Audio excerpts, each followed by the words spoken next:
मैं परमेश्वर का धन्यवाद करता हूँ। एक बार फिर परमेश्वर ने हमें सौभाग्य दिया कि उसके पाक और जीते वचन को हम सीख सकें। आइए थोड़ा मनुष्य के बारे में हम परमेश्वर का वचन क्या कहता है वो सीखने जा रहे हैं। प्रभु एक एक को ये वचन समझने के लिए कृपा दे। आइए, मनुष्य के बारे में परमेश्वर ने मनुष्य को छठवें दिन नर और नारी के रूप में अपने ही स्वरूप और समानता में बनाया। ये हम उत्पत्ति 1:26 से 28 में पढ़ते हैं।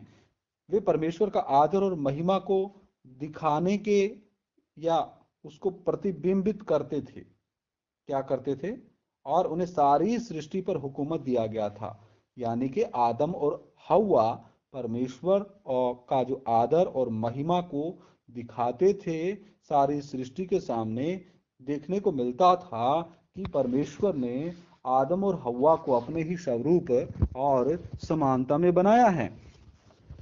इसका हम भजन संहिता 8 अध्याय का 5 वचन भी देखते हैं।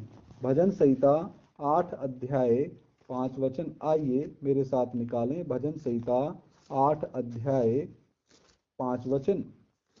भजन संहिता द बुक ऑफ शाम चैप्टर 8 वर्स 5। भजन संहिता 8 का 5। क्योंकि तूने उसको परमेश्वर से थोड़ा ही कम बनाया है और महिमा और प्रताप का मुकुट उसके सिर पर रखा है। हालेलुया। क्योंकि तूने उसको परमेश्वर से थोड़ा ही कम बनाया है और महिमा और प्रताप का मुकुट उसके सिर पर रखा है। यहां पर देखा जाए तो परमेश्वर का वचन कहता है कि तूने उसको परमेश्वर से थोड़ा ही कम बनाया है और महिमा और प्रताप का मुकुट किसके सिर पे रखा है? किसके सिर पे रखा है? हमारे परमेश्वर प्रभु यीशु मसीह के ऊपर।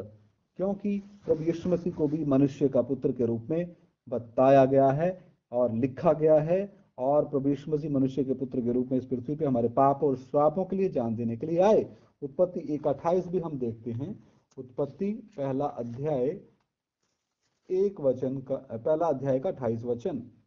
और परमेश्वर ने उनको आशीष दी और उनसे कहा, फूलो फलो और पृथ्वी में भर जाओ और उसको अपने वश में कर लो और समुद्र की मछलियों तथा आकाश के पक्षियों और पृथ्वी पर रेंगने वाले सब जंतुओं पर अधिकार रखो। ये अधिकार, ये अधिकारी, ये अधिकार परमेश्वर ने पहले आदम को दिया कि हे आदम और हे हव्वा, तुम फूलो फलो और पृथ्वी में भर जाओ। पूरी पृथ्वी के ऊपर आपने कब्जा करना है, उसको अपने वश में लेना है और सारे जीव जंतुओं के ऊपर आपने एक राजा की तरह अधिकार दिखा करके उसको नियंत्रण में और अनुशासन में रखना है।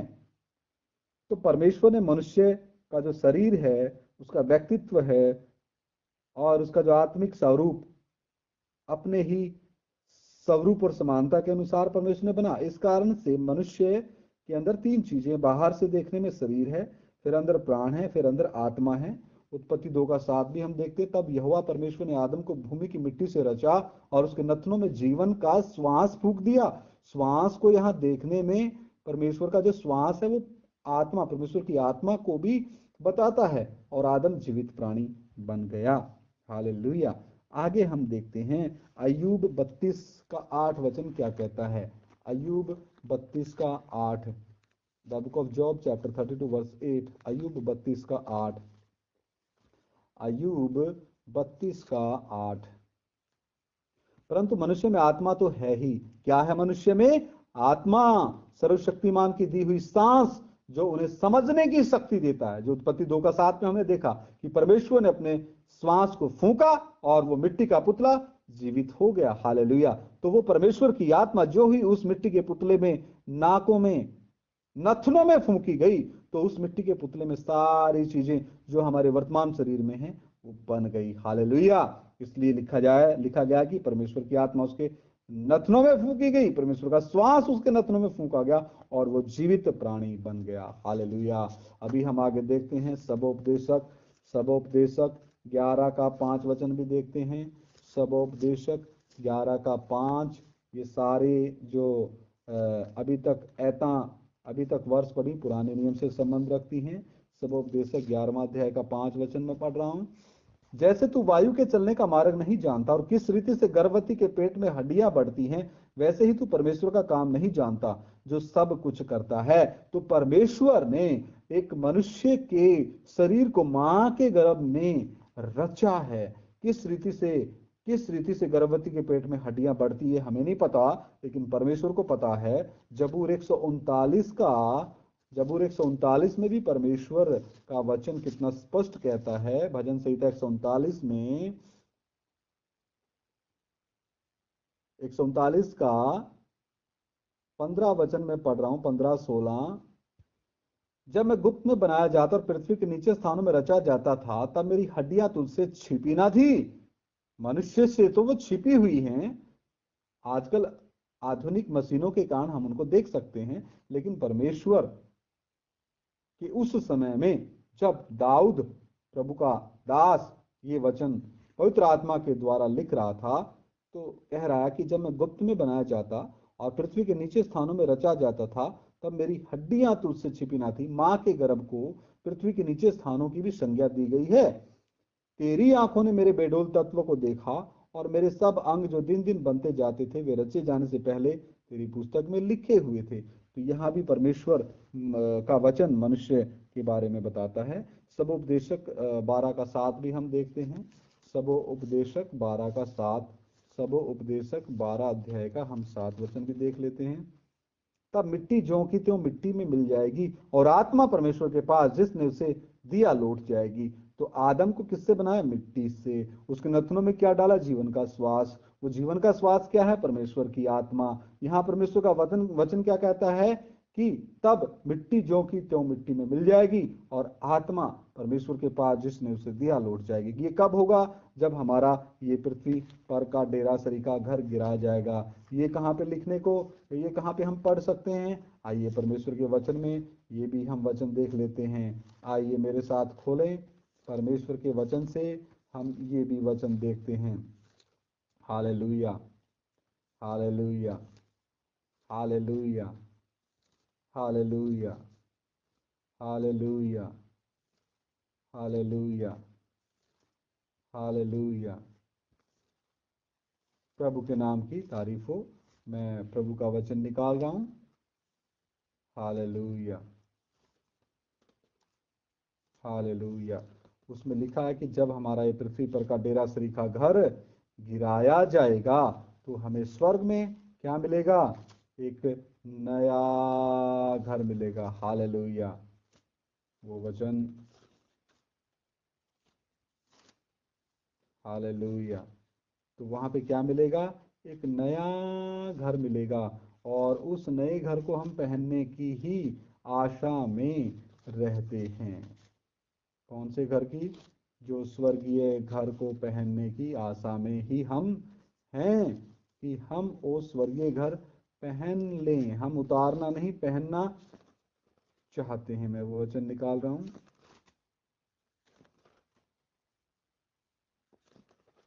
हालेलुया।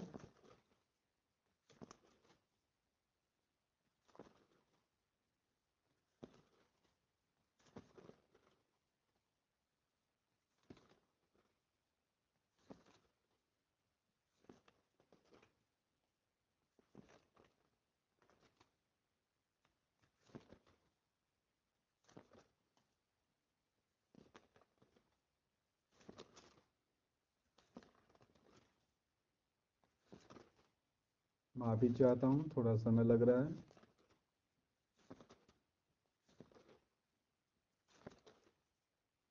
हाँ, माफी चाहते हैं। 2 कुरिन्थियों 5 अध्याय का हम जो एक वचन पढ़ रहे हैं, 1, 2, 3 वचन मैं पढ़ देता हूँ। 1, 2, 3, 4। 2 कुरिन्थियों 5 का 1 से 4। क्योंकि हम जानते हैं कि जब हमारा पृथ्वी पर का डेरा सरीखा घर गिरा जाएगा, तो हमें परमेश्वर की ओर से स्वर्ग पर एक ऐसा भवन मिलेगा जो हाथों से बना हुआ घर नहीं, परंतु चिरस्थायी है। वो हमेशा रहने वाला है। इस शारीरिक घर को तो हमने एक दिन छोड़ना है, लेकिन जिस दिन ये घर गिराया जाएगा, उस दिन तमाम उन लोगों को जितनों ने प्रभु यीशु मसीह को अपना प्रभु और मुक्तिदाता करके ग्रहण किया, उनको एक घर मिलेगा। वो चिरस्थायी है। इसमें तो हम कराहते और बड़ी लालसा रखते हैं। इसमें तो बड़ी समस्याएं हैं, परेशानियां हैं, बीमारी हैं, दुख तकलीफ हैं, कि अपने स्वर्गीय घर को पहन लें, उस स्वर्गीय शरीर को पहन लें, कि इसके पहनने से हम नंगे ना पाए जाएं। और हम इस डेरे में रहते हुए बोझ से दबे कराते रहते हैं, क्योंकि हम उतारना नहीं वरन पहनना चाहते हैं, ताकि वह जो मरणहार है जीवन में डूब जाए। हालेलुया। जीते जी हमने इस नाशवान शरीर को बोना है, परमेश्वर की कलीसिया में, परमेश्वर की खेती में बीजना है, और ये नाशवान एक दिन अविनाशी को पहनेगा। Hallelujah, hallelujah. आइए पहला थिस्सलुनीकियों 5:23 भी हम देखते हैं। पहला थिस्सलुनीकियों 5:23, शांति का परमेश्वर आप ही तुम्हें पूरी रीति से पवित्र करे, और तुम्हारी आत्मा और प्राण और देह हमारे प्रभु यीशु मसीह के आने तक पूरे पूरे और निर्दोष सुरक्षित रहें। तो मनुष्य के अंदर क्या है? एक आत्मा है, एक प्राण है, और देह है, शरीर है। आत्मा के अंदर तीन चीजें हैं, अंतर्ज्ञान है, विवेक है, संगति है। और प्राण के अंदर भी चार चीजें हैं, मन है, इच्छा है, भावना है, और एक फ्लैश है, शारीरिकता है, खुदी है। और शरीर के अंदर 5 इंद्रियां हैं। तो पहला मनुष्य आदम ने पाप किया, और इसके द्वारा जगत में पाप और मृत्यु आया। ये हम रोमियो की पत्री 5:12 में पढ़ते हैं।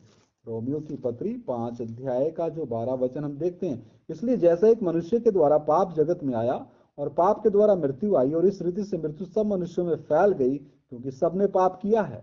इसीलिए रोमियो 3:23 भी कहता है, इसलिए कि सबने पाप किया है और परमेश्वर की महिमा से रहित हैं।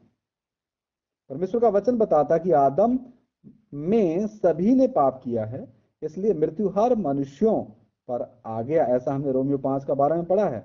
यह मृत्यु 3 प्रकार की है मेरे प्यारे भाई और बहनों। एक पहली है आत्मिक मृत्यु, यानी परमेश्वर से अलग होना और उसके साथ शत्रुता रखना। यानी कि जितने लोग प्रभु यीशु मसीह को अभी तक अपना प्रभु और मुक्तिदाता करके नहीं मानते, वो इस आत्मिक मृत्यु के जीवन में जी रहे हैं। बेशक वो शरीर में जीवित हैं, लेकिन वो आत्मिक रूप से क्या है? मरे हुए। दूसरी मृत्यु है शारीरिक मृत्यु, यानी आत्मा का शरीर से अलग हो जाना, जब एक मनुष्य इस पृथ्वी से इस शरीर को छोड़ करके जाता है। और अगली तीसरी मृत्यु क्या है? नरक की आग, यानी कि दूसरी मृत्यु, नरक में अनंत काल का दंड। इफिसियों की पत्री 2:1 भी हम देखते हैं। इफिसियों की पत्री 2 अध्याय का 1 वचन भी हम देखते हैं। इफिसियों की पत्री 2:1, उसने तुम्हें भी जिलाया जो अपने अपराधों और पापों के कारण मरे हुए थे। ये एक हम ऐसे, वो तमाम लोग हैं, हम भी ऐसे थे जब हम आत्मिक मृत्यु के माहौल में रहते थे। इस वचन के अनुसार हम जी रहे थे, तो हम पापों में मरे हुए थे, हम आत्मिक मृत्यु के अधिकार में थे, हम शैतान, संसार और उसकी गुलामी में थे, हम संसार की शक्तियों की गुलामी में थे, हम आकाश के हाकिमों की गुलामी में थे। तो हम इस आत्मिक मृत्यु के माहौल में थे। नंबर 1 जो है आत्मिक मृत्यु, यानी कि परमेश्वर से हम अलग थे। लेकिन जब से हमने प्रभु यीशु मसीह को अपना प्रभु और मुक्तिदाता करके ग्रहण किया, उसको अपना उद्धारकर्ता माना, तो हम आत्मिक रूप से जिलाए गए। हालेलुया। अगला जो हम देखते हैं कुलुसिया 1:21, कुलुसियों की पत्री 1:21 वचन हम देख लेते हैं। तुम जो पहले निकाले हुए थे और बुरे कामों के कारण मन से बैरी थे। हम इस आत्मिक मृत्यु में पहले थे, जितनों ने प्रभु यीशु मसीह को ग्रहण अभी किया है। इससे पहले हमारा जीवन क्या था? हम निकाले हुए थे और बुरे कामों के कारण मन से बैरी थे। किसके बैरी थे? परमेश्वर के बैरी थे। रोमियो 5:10 भी हम देखते हैं। रोमियो 5:10 वचन, रोमियो 5:10 वचन, क्योंकि बैरी होने की दशा में उसके पुत्र की मृत्यु के द्वारा हमारा मेल परमेश्वर के साथ हुआ, तो फिर मेल हो जाने पर उसके जीवन के कारण हम उद्धार क्यों ना पाएंगे? हम पहले क्या थे?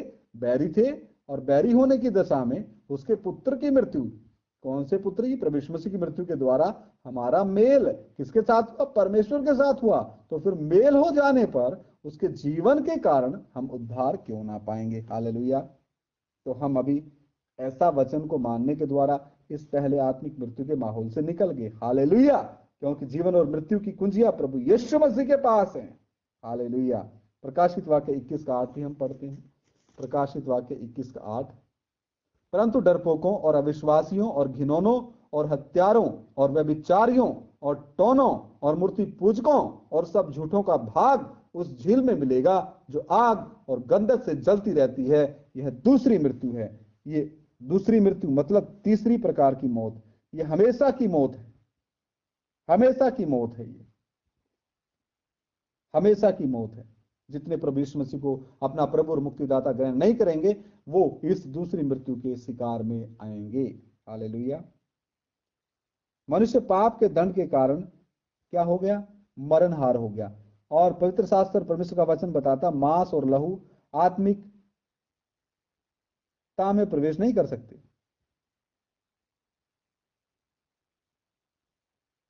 मांस और लहू स्वर्ग में इस रीति से वास नहीं कर सकते, और ना नाशवान स्वर्ग में वास कर सकता, उसको अविनाशी का अधिकारी होना पड़ेगा। पहला कुरिन्थिया 15 का हम 50 पढ़ते हैं। पहला कुरिन्थिया 15 का 50। हे भाइयों, मैं यह कहता हूं कि मांस और लहू परमेश्वर के राज्य के अधिकारी नहीं हो सकते, और ना नाशवान अविनाशी का अधिकारी हो सकता। तो उद्धार का एकमात्र जो रास्ता पवित्र आत्मा के द्वारा विश्वास से नया जन्म प्राप्त करना है। हमें आत्मा और जल के द्वारा नया जन्म प्राप्त करना है, जो यूहन्ना 3 का 5 और 6 में प्रभु यीशु मसीह ने निकुदेमुस को आज्ञा दिया। हे निकुदेमुस, यदि तू परमेश्वर के राज्य में प्रवेश करना चाहता है तो तेरा नए सिरे से जन्म होना बहुत ही जरूरी है। ये यूहन्ना 3 अध्याय 3 से 5। यीशु ने उनको उत्तर दिया, मैं तुझसे सच सच कहता हूं, यदि कोई नए सिरे से ना जन्मे तो परमेश्वर का राज्य देख नहीं सकता। निकुदेमुस ने उससे कहा, मनुष्य जब बूढ़ा हो गया तो कैसे जन्म ले सकता है? क्या वह अपनी माता के गर्भ में दूसरी बार प्रवेश करके जन्म ले सकता है? यीशु ने उत्तर दिया, मैं तुझसे सच सच कहता हूं, जब तक कोई मनुष्य जल और आत्मा से ना जन्मे तो वह परमेश्वर के राज्य में प्रवेश नहीं कर सकता। हालेलुया। तो हर एक मनुष्य को जल और आत्मा से आत्मिक जन्म लेना जरूरी है। हालेलुया। एक नया मनुष्यत्व आना अंदर जरूरी है, एक भीतरी मनुष्यत्व का पैदा होना जरूरी है। पहला पत्रस 1 का 23 वचन हम पढ़ते हैं, क्योंकि तुमने नाशवान नहीं पर अविनाशी बीज से परमेश्वर के जीवते और सदा ठहरने वाले वचन के द्वारा नया जन्म पाया है। तो हमारा जन्म किससे होना है? परमेश्वर के जीवते और सदा ठहरने वाले अविनाशी बीज के द्वारा नया जन्म होना है। हालेलुया। जब एक प्रभु की सृष्टि, जो इंसान है, मनुष्य है, जो पापी है, आदम के पाप के कारण घुटने टिकाता है और अपने पापों का प्रायश्चित करता, अंगीकार करता, मन फिराता, तौबा करता है और प्रभु यीशु मसीह को अपने मन से, हृदय से रोते हुए पश्चाताप के साथ अपना प्रभु और मुक्तिदाता करके कबूल करता, ग्रहण करता है, तो उसका नए सिरे से क्या हो जाता है? जन्म हो जाता है। और वो उस अंदर हुए काम को दिखाने के लिए पानी में डुबकी का बपतिस्मा लेता है, सारे संसार को ऐलान करता है, हे संसार, हे शैतान, हे उसकी फौज, हे सारे दुनिया के लोगों, सुन लो, देख लो, मैं प्रभु यीशु मसीह को अपना जीवन दे रहा हूं। आज से मैं प्रभु यीशु मसीह को मेरे जीवन में अपना प्रभु और अपना मुक्तिदाता करके कबूल करता हूं। फिर वो गीत गाता है, यीशु के पीछे मैं चलने लगा, यीशु के पीछे मैं चलने लगा, यीशु के पीछे मैं चलने लगा, ना लौटूंगा, ना लौटूंगा। हालेलुया। फिर लौटने का कोई रास्ता नहीं। फिर अंदर कौन आ गया? विनाशी बीज, वचन आ गया। और यूहन्ना 1 क्या कहता? आदि में वचन था, वचन परमेश्वर के साथ था और वचन ही परमेश्वर था। तो अंदर कौन आया? अविनाशी बीज आया। अंदर कौन आया? परमेश्वर का वचन आया। लेके कौन आया? परमेश्वर का तीसरा व्यक्तित्व, पवित्र आत्मा लेके आया। तो उसके अंदर एक नया मनुष्यत्व पैदा हुआ। वो नया मनुष्यत्व किसके स्वरूप समानता में पैदा हुआ? परमेश्वर। अंदर कौन आया? पवित्र आत्मा वचन का बीज लेके आया। हालेलुया। मनुष्य की आत्मा में क्या पैदा हो गया? एक नया इंसान, एक नया आत्मिक मनुष्य, एक नया भीतरी मनुष्यत्व। उसका स्वरूप और समानता किसके अनुसार है? परमेश्वर के अनुसार। अंदर देखने में आया कौन? वचन आया। वचन कौन है? परमेश्वर है। Hallelujah, hallelujah. प्रभु का धन्यवाद हो। हालेलुया। जब कोई भी मनुष्य प्रभु यीशु मसीह का जो परमेश्वरत्व या प्रभुत्व को स्वीकारता है, तब वह पुराने संसार के दोष से, पाप से, श्राप से मुक्त होकर प्रभु यीशु मसीह के आने वाले राज्य का वारिस हो जाता है। बाकी लोग इस संसार के ईश्वर अर्थात शैतान के अधीन रह जाते। कैसे? 2 कुरिन्थिया 4 का 4 हम पढ़ लेते हैं। 2 कुरिन्थिया 4 का 4 क्या बोलता है? 2 कुरिन्थिया 4 अध्याय का 4 वचन हम देखते हैं। और उन अविश्वासियों के लिए जिनकी बुद्धि इस संसार के ईश्वर ने अंधी कर दी है, ताकि मसीह जो परमेश्वर का प्रतिरूप है, उसके तेजो में सुसमाचार का प्रकाश उन पर ना चमके। परमेश्वर का प्रतिरूप। साक्षात परमेश्वर किसमें? देह में प्रकट हुआ। पहला तीमुथियुस 3:16 कहता है वह जो शरीर में प्रकट हुआ, परमेश्वर शरीर में प्रकट हुआ। यूहन्ना 1:14 कहता है वचन देहधारी हुआ। हालेलुया। अब प्रभु यीशु मसीह को अपना प्रभु और मुक्तिदाता जब हम रोमियो 10:9 के अनुसार करते हैं, तो अंदर कौन आया? वो वचन आया। लेके कौन आया? पवित्र आत्मा आया। पवित्र आत्मा कौन है? परमेश्वर है। पिता परमेश्वर, पुत्र परमेश्वर, पवित्र आत्मा परमेश्वर, ये तीन व्यक्तित्व हैं। पिता के रूप में परमेश्वर ने योजना बनाई, पुत्र के रूप में कीमत दी, और पवित्र आत्मा के रूप में अभी इस निकम्मे नालायक के द्वारा आपसे बात कर रहा है, अभी कलीसिया को तैयार कर रहा है। कलीसिया को बनाने वाला कौन है? पवित्र आत्मा। हालेलुया। कितने आनंद की बात है, कितने आनंद की बात है। तो इन लोगों का क्या होगा? इन अविश्वासियों का क्या होगा जिनकी बुद्धि संसार के ईश्वर ने अंधी कर रखी? इनकी बुद्धि खुल जाए, हम यही प्रार्थना करते हैं। ये परमेश्वर से मेल कर ले। हालेलुया। क्योंकि प्रभु यीशु मसीह परमेश्वर तो के साथ मेल कराने आया। हालेलुया। वो पाप की दीवार को गिराने आया। हालेलुया। एफिसियों की पत्री 2:2 भी हम पढ़ते हैं। एफिसियों की पत्री 2:2, जिनमें तुम पहले संसार की रीति पर और आकाश के अधिकार के हाकिम अर्थात उस आत्मा के अनुसार चलते थे जो अब भी आज्ञा न मानने वालों में कार्य करता है। जो अभी प्रभु यीशु मसीह को अपना प्रभु और मुक्तिदाता नहीं मानते, तो उनके अंदर कौन सी आत्मा काम कर रही है? अनाज्ञाकारिता की आत्मा। कौन सी आत्मा? आकाश के अधिकार के हाकिमों की आत्मा। कौन सी आत्मा? वही बलवा करने वाली आत्मा। हालेलुया। पहला यूहन्ना 5:19 भी कहता है सारा संसार दुष्ट के वश में पड़ा है। हालेलुया।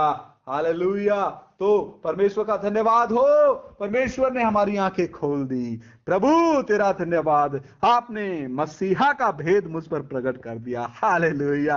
कितने आनंद की बात है। प्रभु तेरा धन्यवाद। आप मेरे राजा हो, आप मेरे प्रभु हो, आप मेरे उद्धार करता हो। आपने मुझे बनाया, आपने मेरी आंखें खोल दी, आपने मुझे पुत्र होने का अधिकार दे दिया। तेरा धन्यवाद हो प्रभु। हालेलुया। नशहरा बालियन्न दे दिवेश नारी अल्लदूदुनो बगादियक तेरी अल्लदा रिबेश बहारदू निमे कदाले अत्तरो रिबा हतू रबो शहा गदारियन्न दे लिदा हतू रोबो शबाबा गार दुन्न दे रिदेनी अन्न दोलु बाशकारी अक्कतो रिदला बोश बाबा रहन्न दे लियन्न दो दुना खतरा बाशना लिखत्तरे लियन्न देरिया बरा बोश गादुरो बाबा लिबो हतान नन्न देलु दोरिया गदारदा लिदे रबोश बाबा बारियन्न दे दुनो गरा रिगेरी अल्ल दोशुरो बाबा कदारियन्न दे लिहाम सोरिया तुरोबो रिगा ताल बोश गारियन्न दे दुला। प्रभु तेरा धन्यवाद। इस महान भेद को हम निकम्मे नालायकों के ऊपर प्रकट किया। तेरा धन्यवाद प्रभु। जो भी भाई बहन बच्चे बुजुर्ग नौजवान ये वचन सुने पिता, उनको उनकी ज्ञान बुद्धि समझ खोल दो प्रभु। एक एक को ये वचन हृदय में बैठ जाए। हे मेरे महान परमेश्वर, आप हमारे पापों और श्रापों के लिए बलिदान हुए, क्रूस पे जान दिया। हमारे पापों और श्रापों की सजा मौत, नरक की आग भी आपने उठा ली, सहन कर ली। हे पिता, तीसरे दिन मुर्दों में से जी उठे और हम पापियों के लिए आपने प्राण दे दिए पिता। आपने अपना सब कुछ न्यौछावर कर दिया पिता। हमें भी पूरे समर्पण के साथ आपके पीछे चलने के लिए कृपा दे। सारा आदर महिमा जलाल तेरे नाम को मिले। प्रभु यीशु मसीह के सामर्थ्य और पवित्र नाम से मांग लेते हैं, सुनो और ग्रहण करो। आमीन। हालेलुया। हालेलुया। हालेलुया।